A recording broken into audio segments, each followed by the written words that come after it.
My sermon theme this Sunday is on the subject of joy, and that might seem like a very unusual topic to bring up right now. It might be more appropriate to talk about nonviolent revolution or similar subjects, or how does one fight anger, the tide of anger. I was just by accident, I happened to see on Facebook yesterday a photograph of somebody I had known when I was in Birmingham, Alabama, who actually lives in Pennsylvania now, was from Pennsylvania. She had been the administrator of the church that I served in Birmingham, Alabama for a short period of time. And she was a Southern Baptist. And she was very conservative in her outlook and so forth. And she did a Facebook post saying, "I just attended the first march I've ever attended in my life." So I found that interesting. And then coming home yesterday from the memorial service I helped lead, on the way home, I went through media and saw a lot of people carrying a lot of signs. "Get your hands off my democracy" was one of them that I read. So there's change in the air. There's a lot going on. But yet, the Soul Matters group said they're talking about joy this month, so I said, okay, I'm committed to talking about what they are talking about. So here goes. We need to be very cautious in this season of political and social despair to not have our capability to access joy taken from us. And we need to be our own best friend in making sure that we not let what is happening around us destroy our ability to enjoy and love and cherish and savor life and all that is good in our lives. And there is much good. And one antidote to despair is joy. We need joy in our lives to sustain us in the difficult, sometimes impossibly hard challenges of life at any time, but certainly in the living of these days that shatter our hearts and fray our nerves. And we need joy for the sake of joy. Notice the phrase used by the Soul Matters group is the practice of joy. It suggests that joy is not something that just comes up and hits us in the face, but it is something that we can practice, and by practicing, access. Where might joy be found? I consulted many people who had thought about this and lived the experience of seeking joy and finding joy. And I found that there were two persons who gave interesting hints. One is the spiritual writer Eckhart Tolle, who wrote, "Realize deeply that the present moment is all you ever have. Make the now the primary focus of your life." So that first hint reminds us that all each of us really have is this present moment. The past is no longer accessible to us except through memory. And the future is something that we cannot really foretell. We can guess, we can speculate, but we don't know really what is happening in the future.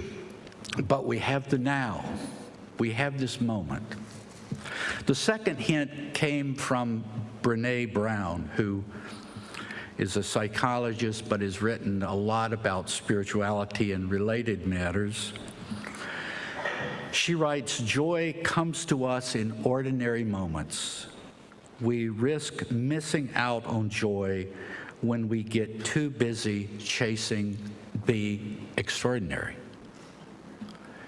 So that second hint suggests that it is not in something grandiose and extraordinary and something that our dreams are made out of, but it is the ordinariness of our everyday life from which joy can be found. So joy, these hints suggest, can be found in the ordinary and in the present moment, or perhaps not at all. There are a number of approaches to joy that I'd like to share, and then just mention my own experience.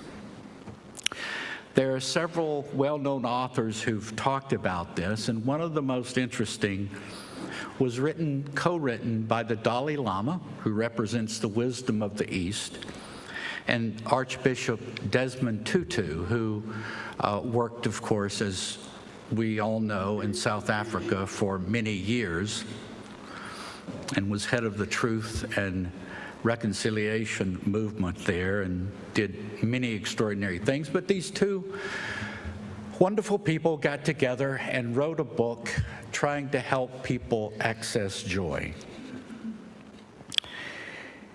And they said, bringing their collective wisdom together, that joy is found in perspective, seeing life from a broader viewpoint, not getting caught up in the tension of the moment, not being a narrow-minded and narrow-focused person, but seeing life broadly. In humility, knowing that we are part of a much, much bigger whole. In humor, laughing at oneself and at the absurdities of life. Acceptance, embracing the reality of life without resistance. Forgiveness, letting go of anger and resentments. Gratitude, accepting what we have. Compassion, finding joy in helping others. Generosity, giving to others and for the common good. Some focus on key emotions that they think are central to joy. Brené Brown emphasized that joy is linked to authenticity, vulnerability, and gratitude. And in one of her books, she discusses what she calls wholehearted living, which includes embracing imperfection, cultivating gratitude and joy intentionally, and developing meaningful connections. Another viewpoint is given to us by a man named Matthew Ricard, who is a Buddhist monk and a neuroscientist. And he was a close protege of the Dalai Lama. He defines joy as a skill that can be cultivated. Meditation and mindfulness train the brain for joy. Altruism and compassion can also be great sources of joy. Letting go of attachments and negative emotions help joy. Joy, he writes, is not something ready-made. It comes from your own actions. Some take a simpler approach. Gretchen Rubin writes that joy comes from small, intentional actions of everyday life. What you do, she writes, every day matters far more than what you do once in a while. She has a very pragmatic approach to joy and writes that we should declutter our life physically and emotionally and savor everyday moments. And in a similar vein, Marie Kondo promotes joy through decluttering and organization. She writes, keep only those items that, quote, spark joy. The question of what you want to own is actually, she writes, the question of how you want to live your life. And keep only those things that speak to your heart. Imagine a life in which everything around us was intentionally designed to give us joy and to lift us up. There's some common themes that come through these comments about joy. Joy is not found in a distant place or in a foreign land or in a different life or a different situation other than what we really have right here and right now. Joy is something we bring into our lives that's available, but we have to be receptive to it. It is not something that haphazardly occurs to us. And maximize the things in life that spark joy, whatever they might be, and practice gratitude. Let me share just my personal experience of what, for me, constitutes joy and what generates joy for me. I think that I have accessed joy as a person most intentionally when I decide to encounter life with an attitude and a readiness to be grateful. And to be grateful not for big things, but to be grateful for small things. A child's smile, a friendly handshake, a beautiful sunset, a interesting leaf on a tree, a embrace by a loved one, a food that is particularly delicious and wonderful, and it is my attitude, my openness, my readiness, my receptivity to be thankful, to be grateful, that generates for me a certain joy. And so I find that I unlock joy by changing who I am. And I find that joy is destroyed if I ever compare myself with another person or someone else's condition or what's going on with another person. That if I think about another person or another situation and think myself lesser than that, I do injury to myself and to my capacity for joy.